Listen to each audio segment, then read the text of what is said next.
Ça faisait longtemps que je voulais découvrir les affichages à encre électronique. Bien, voici l'occasion de le faire avec ce petit affichage de 1 pouce.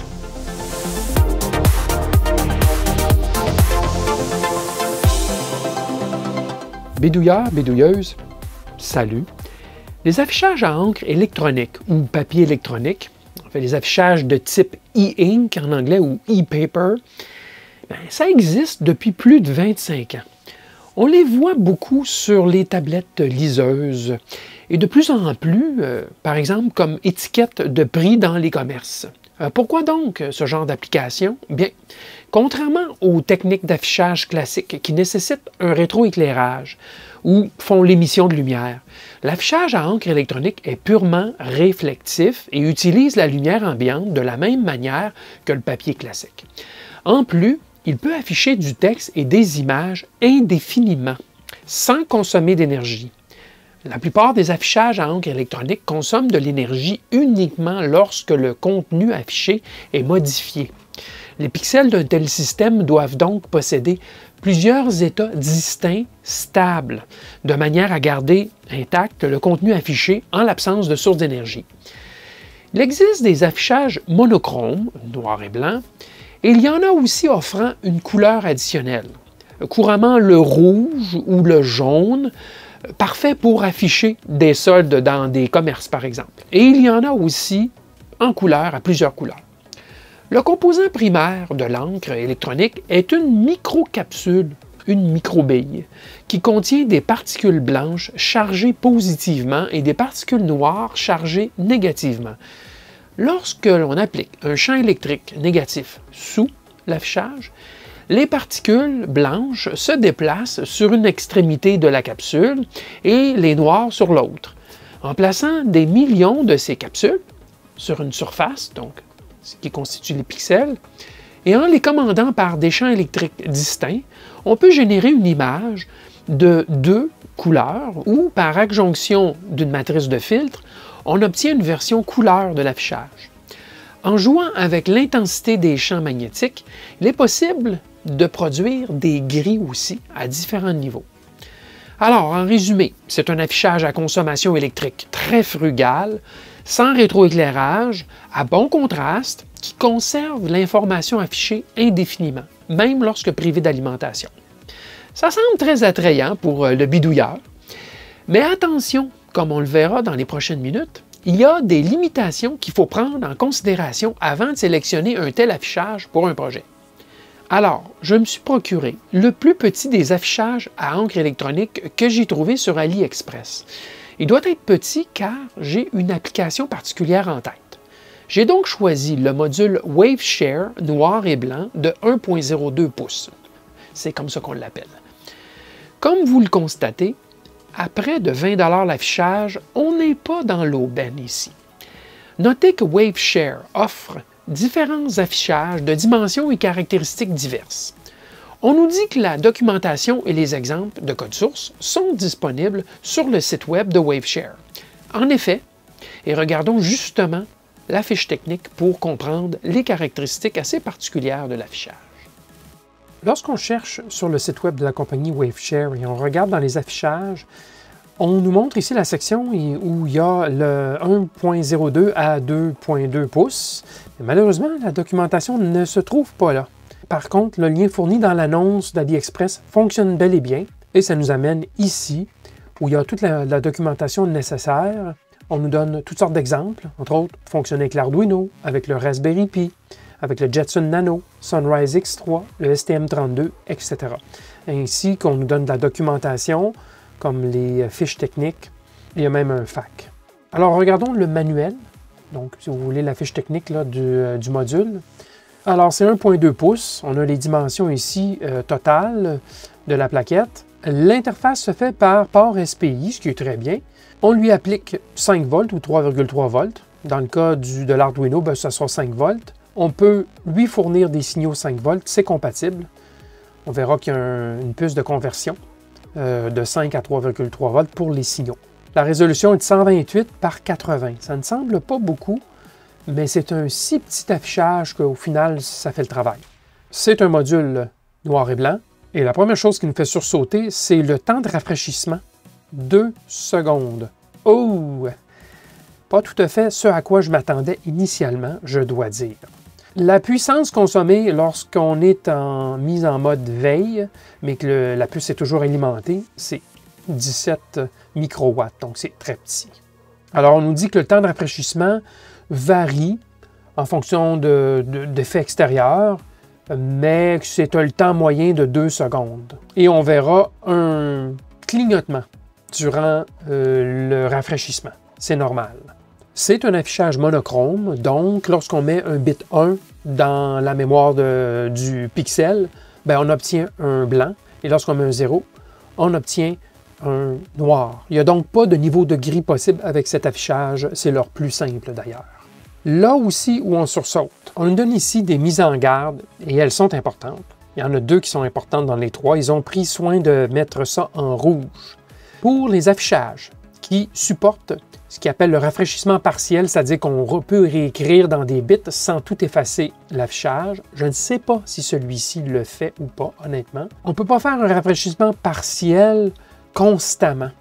Après l'avoir fait à plusieurs reprises, il faut faire un rafraîchissement complet comme on ferait normalement. Sinon, il va y avoir des pixels qui risquent de rester collés et ça ne peut pas être réparé. Donc, il faut, après plusieurs rafraîchissements partiels, faire un rafraîchissement complet qui dure 2 secondes alors que le partiel est beaucoup plus rapide. On nous dit aussi que l'affichage ne peut pas être maintenu allumé pour une longue période. Qu'est-ce que c'est? Je ne sais pas.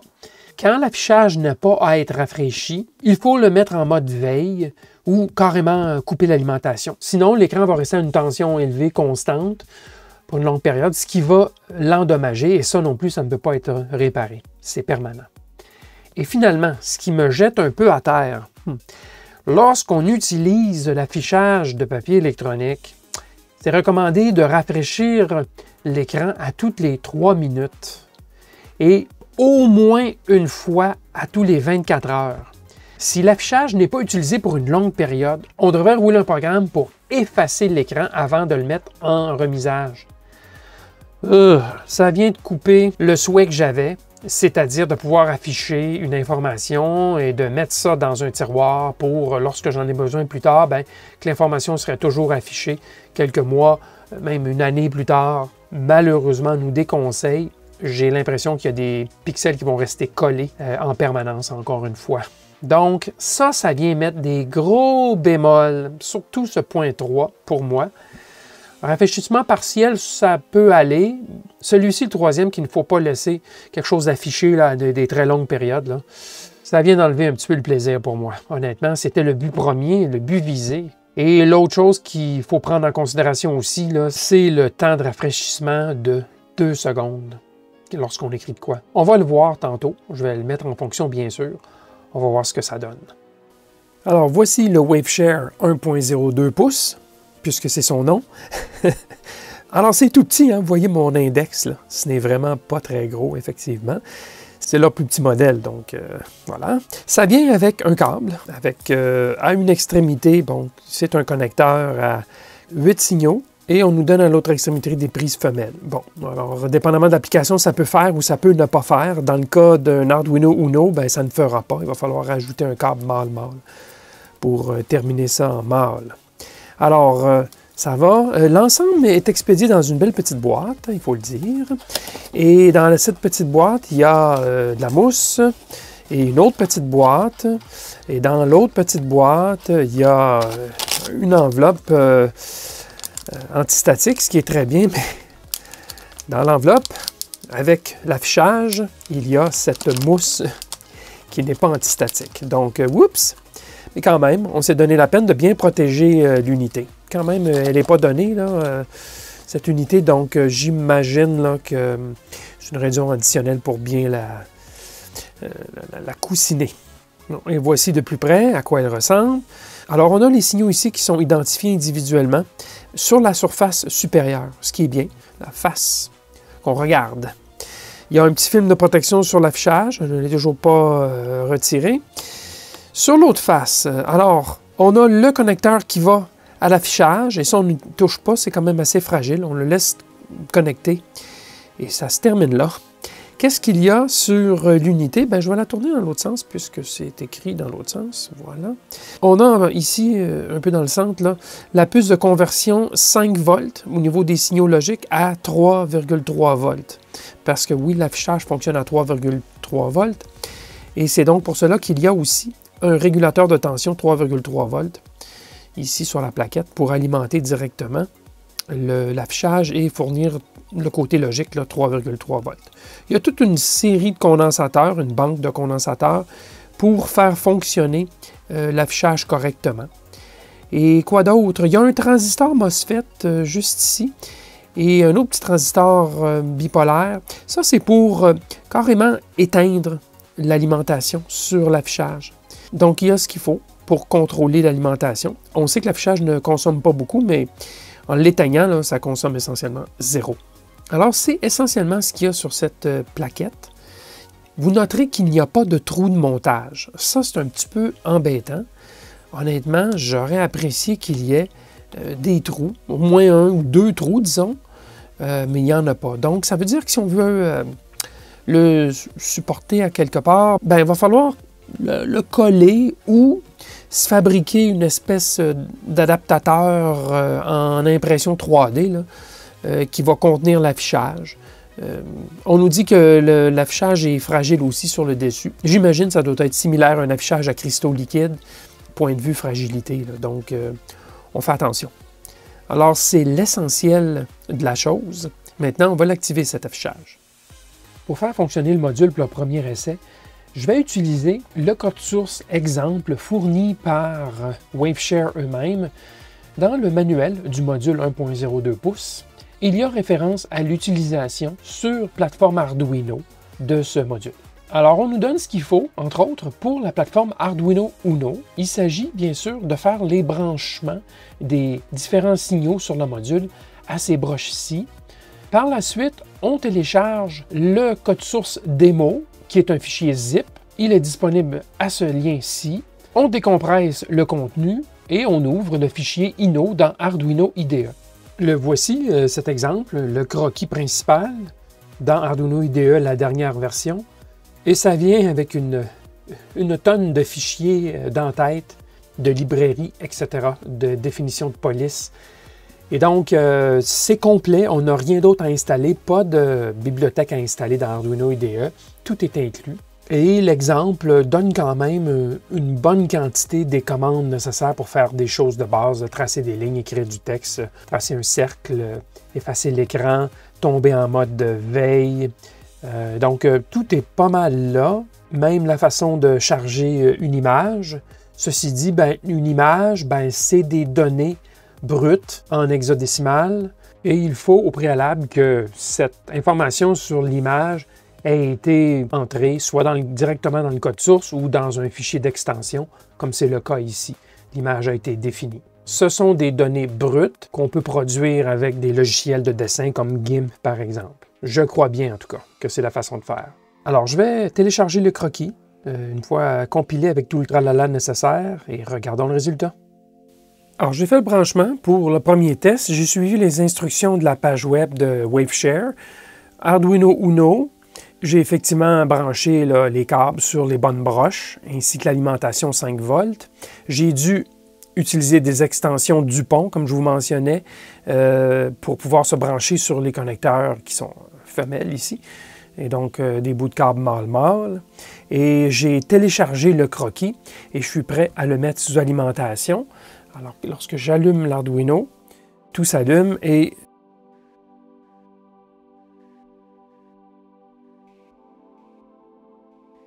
voilà, commence sa routine d'affichage. Et je vais vous le remontrer de plus près, ça ne sera pas bien long.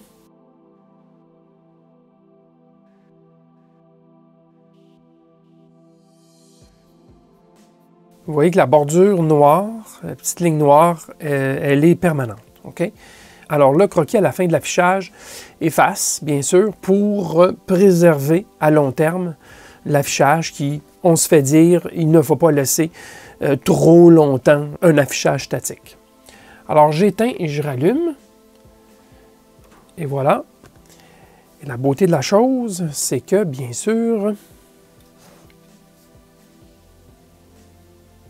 voilà, c'est qu'on peut débrancher. Et ben, l'affichage va garder son info. Voilà, c'est fait. Il n'y a plus rien de branché. Et le contenu de l'affichage sera préservé, supposément pour des années. En pratique, par contre, on ne nous recommande pas de le faire. Donc, un peu agaçant. J'ai toujours le film de protection ici. Est-ce que ça change quoi que ce soit sur la qualité de l'affichage? Non, ça ne change rien. Je vais le laisser jusqu'à mon application finale. Mais c'est quand même amusant de croire que cette plaquette n'est plus alimentée et qu'elle conserve son information comme ça pour très longtemps. Alors ça, c'est le croquis fourni par Waveshare pour l'affichage 1.02 pouces et ça donne quand même une bonne idée de la, on va dire, de la résolution de l'affichage et je vais vous montrer de très près. Et voilà. Et comme vous voyez, c'est quand même bon, considérant là, la résolution plutôt faible. Naturellement, l'affichage est tout petit, donc c'est très fonctionnel, très utilisable. Voilà, c'est lancé. Alors, vous noterez, quand il y a du noir comme ça, ce n'est pas l'image finale voulue. Comme par exemple, ici, ce n'est pas l'image finale voulue, c'est ça qui est voulu. Donc, il y a tout un délai là, pour l'affichage. Ça non plus, ce n'est pas la photo voulue, c'est ceci. C'est une image. Donc, et là, ici, on efface. Alors, ça s'en va noir avant de devenir blanc, qui est l'état final. Alors, comme vous voyez, le temps de rafraîchissement est quand même assez long. On parle d'environ 2 secondes. Le processus d'affichage final passe par une inversion de l'image d'abord et ensuite l'image finale. Pourquoi l'inversion? C'est pour s'assurer qu'il n'y aura pas de bille ou charge rémanente, c'est qu'on exerce l'affichage dans toutes ses capacités, autant tout noir que tout blanc, pour s'assurer que la matrice est toujours utilisable et qu'il n'y ait pas resté d'affichage des pixels résiduels. Alors l'idée, c'est toujours faire exercer et c'est ce que la bibliothèque fait ici. Elle affiche d'abord en noir pour ensuite afficher en blanc. Je trouve que le temps d'affichage en noir est très long. Dans la bibliothèque, là, ils auraient pu raccourcir ce délai, aller très rapidement, afficher noir et tout de suite afficher blanc. Alors, je trouve que c'est long comme délai. Probablement qu'on pourrait retravailler le croquis là, de Waveshare pour que ça soit plus rapide. En tout cas, le résultat final est là, ça fonctionne bien. L'affichage est très contrasté, comme vous avez vu, mais c'est très long. Il ne faut pas s'attendre à utiliser ceci pour afficher une information qui est mise à jour très souvent. Là. Par exemple, une horloge dont il y aurait des secondes. Oubliez ça, ça ne fonctionnera pas. Mais une horloge avec des minutes ou un thermomètre, ou le statut d'un lien, quelque chose du genre, ça pourrait être une bonne solution. L'autre façon disponible dans Arduino IDE pour utiliser l'affichage de Waveshare, c'est d'utiliser des bibliothèques disponibles dans le gestionnaire de bibliothèques. Il y en a quelques-unes des bibliothèques, si on tape le mot Waveshare, il en sort quelques-unes, mais il y en a, en réalité, il y en a juste une qui fait vraiment l'affaire. C'est celle-ci, GXEPD2 de Jean-Marc Zing.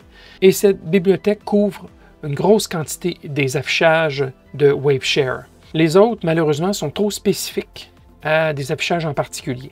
Alors, j'ai fait l'installation de cette bibliothèque et en consultant les exemples qui sont installés avec l'installation de bibliothèque, bien, il y en a quand même plusieurs. Vous ne voyez pas tous les croquis, il y en a quelques-uns plus bas, mais celui que j'ai choisi, j'ai cru bon d'utiliser le Hello World. C'est donc un essai d'affichage finalement Hello World à l'écran. Ça me semblait simple, donc une bonne façon pour débuter.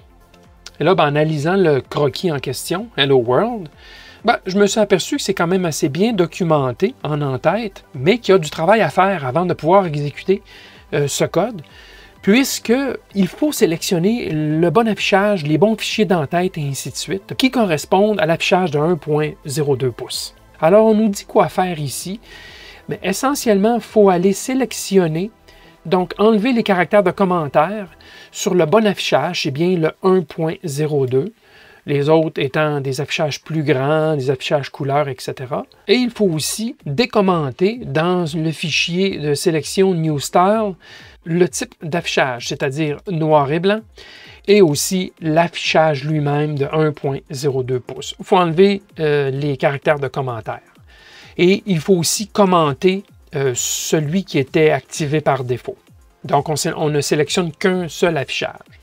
Et il faut aussi s'attarder au brochage, les branchements, puisque cette bibliothèque n'utilise pas tout à fait les mêmes branchements que l'exemple fourni par Waveshare. Donc, on cherche la section Arduino, ici, donc AVR, Uno, Nano, etc. Et on va utiliser ces broches. Tout ça, ce ne sont que des commentaires, hein, mais on va refaire les branchements sur l'Arduino pour associer les bons signaux aux bonnes broches d'Arduino. Alors, cet exemple, il est quand même simple. Tout ce qu'on fait, c'est d'initialiser l'affichage, d'écrire le mot « Hello World » et de mettre l'affichage en hibernation, donc en veille. Et c'est essentiellement ce qui est fait ici, avec, bien sûr, des commandes qui sont différentes de l'exemple de Waveshare, puisque la bibliothèque est différente. Mais on voit ici une bonne quantité des commandes. On peut faire une rotation de l'affichage, on peut décider de quelle police on va utiliser, on peut choisir la couleur. Dans ce cas-ci, ça va évidemment être blanc. Et ici, bon, je l'avais enlevé pour faire un affichage blanc, mais c'est ici que l'impression Hello World se produit. Et par la suite, on tombe dans une boucle sans fin, c'est-à-dire que l'affichage va rester avec Hello World, mais bien sûr, il va être en hibernation, donc il garde l'information, mais il est éteint essentiellement.